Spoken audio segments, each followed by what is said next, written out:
نمودن بیوسته خودی عالم، میکرو عالم، عالم میگه عالم، عالم کیهان و ستاره ها و این چونین با نظرداشت طلبات های چی بیولوژی و جمعیتی خود توانست که امروز آفرنده بسیار چیزها گردد و دانش‌های علمی بیوسته چون که شما نیز قید نمودید اینها چند خصوصیت خاص به خود دارند. پیش از همه اینها منطقی هستند، پای در پای اینچنین در تجربه سنجیده شونده هستند.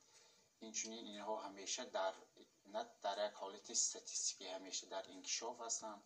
اینها تنقید میپذیرند و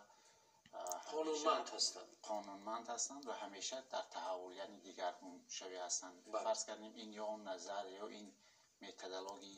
متد علمی وقتی که آمد و فراتر و درستتر این یا اون ابیکت معرفت که میکند میتواند که جایگزینی این یا اون نظر یا متدولوژی شد و از نقطه نظری بهودهی دسترسی انسان به خودی در راه معرفت و اینچنین به ثروت‌های طبیعی و رسیدن به یک زندگی شایسته که امروز اطراف ما تکنولوژی ها و هزارها نوع گوناگونی ها احاطه نمودند و زندگی ما توانست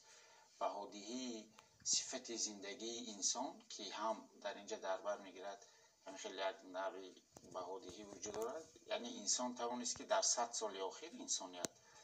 هم صفت و سطح زندگی خودش و هم معرفتش عالمی احاطه نموده خود نسبت به تمام دوره‌ای که وی زندگی کرد میلیون ها سال در همین 100 سال نسبت به دوره تا همین 100 ساله قریب 100 مراتب رشد نماید. و امروز انسان بینید چی در ساحه نخو متاع بافی، در ساحه مواد استفاده برای مواد شناسی، در ساحه الکترونیک، در ساحه پخش معلومات و اینفرماسیون، در تلویزیون، در ساحه ماشین سازی، در ساحه علاقه، در ساحه تکنیک نقل کننده هوایی، کشتی ها، اینچنین در سمت بیوسته بخش های فرهنگی توانست که با یک امکانیت های کلان نایل گردد و اطراف و عالم احاطه کرده خود را درست محض با متدولوژی علمی رو با سروکارگیری متدولوژی علمی درست درک کند و در اساس همین درست درک نمایی توانست که و این گونه هم طلبات های خود و هم هدف خود علمی یعنی معرفت نمودن و یک سطح های دسترس و نظررس نایل گردد.